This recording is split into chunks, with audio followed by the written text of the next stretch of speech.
big week for the Pittsburgh Steelers. They are in the league meetings. Like I said, they'll be there all week. Mike Tomlin, I don't think there's really anything that necessarily impacts the Steelers when it comes to voting outside of maybe a couple of rule changes that they'll have to follow, but I don't think it was anything super significant. What they will do is they will address the free agency signings, what has happened, what will happen, who's looking to start, what they're looking to do with certain guys. And they started off yesterday. It was Mike Tomlin's turn talking about the offensive line. I guess we'll start there. Tomlin comes out, says that the reason that they signed Siumalu and Nate Herbig is not to replace Kevin Dotson, at least not right now. It is to add depth that they believe is starter quality, because last year all starters played all 17 games, and they do not expect that to continue for 2 years now.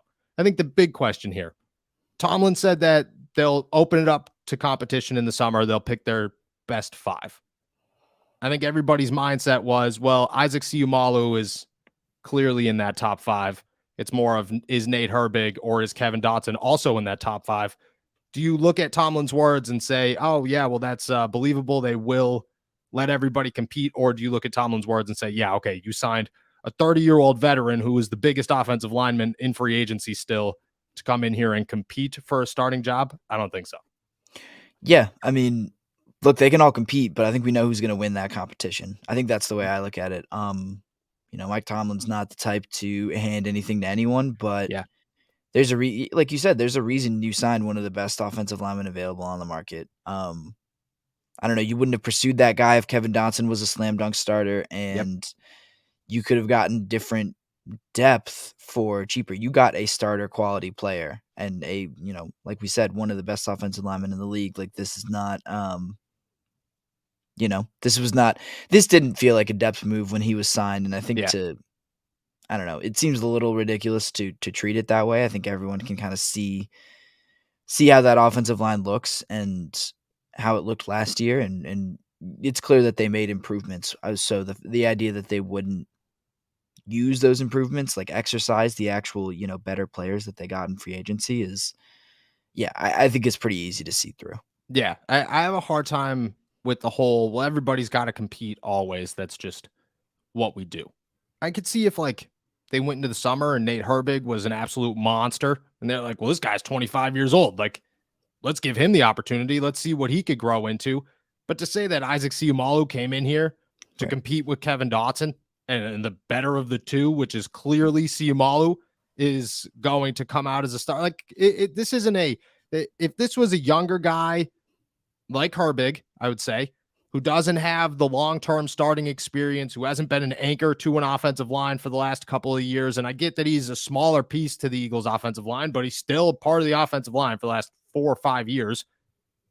To say that this guy's got to compete for a job, it just doesn't, you know what I mean? Like, there's a difference. There's variations to the rule, and the rule ends with a 30-year-old. Like, you're not, Patrick Peterson isn't coming in here to compete with Akella Witherspoon and James Pierre, and the best 2 are named the starter. He's coming in here to start.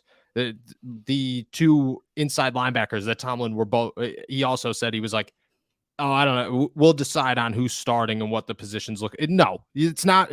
Cole Holcomb and Landon Roberts are starting inside linebackers as of right now. If something changes in the draft, they'll address it. But at the offensive line, it's the same way. Siumalu came in here to be a starter. Do you think that changes? Like, do you think that hurts them? Because when Tomlin addressed this, I think they had an opportunity to open the door and say, Siumalu is a good guy. He's a veteran. Herbig's also a veteran. We feel very confident in these 2. We'll see what the future holds for Kevin Dotson, and just let the other 32 teams out there know, like, he's available if you guys want to make a phone call. Do you think that maybe he should have went that route? I don't know. I think either way they'll know, but do you think that he should have, publicly opened that door? Well, the thing is, I don't think Siumalu and Herbig are the guys who need to be challenged. Kevin Dotson is the one who needs to be, I think you make a good point. Like, Kevin Dotson is the one who needs to know that his job is not completely secure. Like, I don't know why they're not bending over backwards, but going out of their way to say Kevin Dotson has as equal an opportunity to start as these other guys. Like that, I don't know. Of all the guys on this offensive line, it feels like they are deferring to Dotson and to a unit that needed help. The returners on a unit that needed help instead of saying, "We made these moves for a reason. Mhm. This unit needed help and we got it help and we're gonna use that help." Yeah, it's just weird to not to use this tactic, but to use it I think they're using it on the wrong people, quite honestly, if that makes any Yes. sense. Yeah, there's no reason to put it on a guy who's, it's not Isaac Seumalo doesn't have to come in here and prove that he's a starter quality player in the Right. NFL, Right, you you know? wouldn't have signed him if that was the case. Yeah, exactly. You're not giving him a 3-year, $18 million deal or whatever if you're like, "Oh, well, maybe Yeah, this we're guy not sure. starts." Yeah. Yeah. Yeah, yeah. No, you signed him to be a starter. That's what you did. You brought him in here. Andy Weidel has experience with there's nobody in the locker room right now that you could sit down and say, "This guy isn't the starting left guard."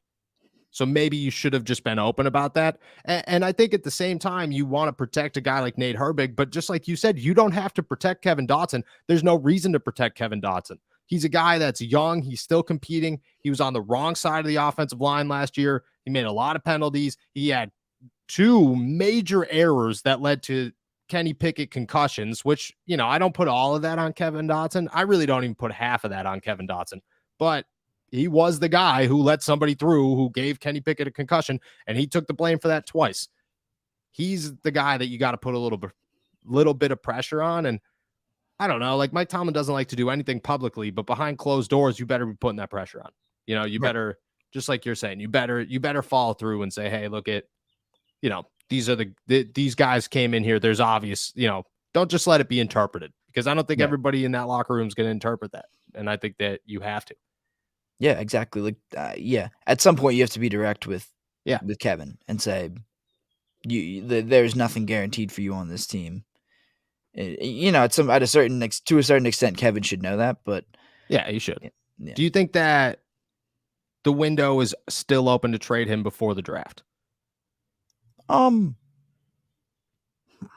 I don't know, probably not. No, not after that. Because my thought there was, you hear those comments, and then it kind of feels like they're going to walk into the summer with all three of them. Whereas in before, it was like, well, at any moment somebody could be traded, and I still think at any moment somebody could be traded. But I think that if Tomlin had his way, they'd unless there's like a 5th round pick out there that you're like, oh, okay, we got to get this guy. Let's trade Kevin Dotson right now. But unless that happens, I could see right now the Steelers just like, yeah, well, might as well have 3 quality guys at left guard and right, waste a bunch of money. it's not like they didn't need depth, like, I wouldn't Yeah. be unhappy with bringing these 3 guys in with him into the summer. That makes a lot of sense to me, but Yeah. Until you draft a center. And then you're like, well, now we have 8 million offensive linemen. And we got to cut one, because you can't, like, you can't cut Kevin Dotson. You have to trade him. And you're why going to not? find yourself, I mean, you could cut Kevin Dotson, but you should trade him. Yeah. You Well, should yeah, yeah. definitely trade him if you're going to cut him. And because you could get, I think you could get a 4th round pick for Kevin Dotson. I think in the right situation, you might be able to get a 3rd. Like, if you find a team that really needs a guard that is, you know what I mean? Like, July hits and somebody goes down. Kevin Dotson's a guy who's got like 30 games worth of starting experience. He came into the league. There was a ton of upside on this guy. If he had good ankles, I think he'd probably match that upside to a degree. If he had a better left tackle, I think he'd match some of that to a degree. I think teams are going to look at that. Just like Chase Claypool. Like, if you got a 30-second pick for Chase Claypool, you get something for Kevin Dotson. I don't care what it is, but you could get something for Kevin Dotson. But I think that you hit a point in the summer where you push it too far and you find yourself in a Mason Rudolph situation where there's just no room for him. Like, nobody wants him. Nobody cares.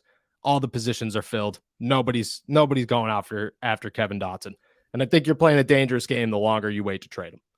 Yeah, because, like, there is something to once bodies start flying in practices, in the summer and into the fall, his value kinda goes up, Yep. you know?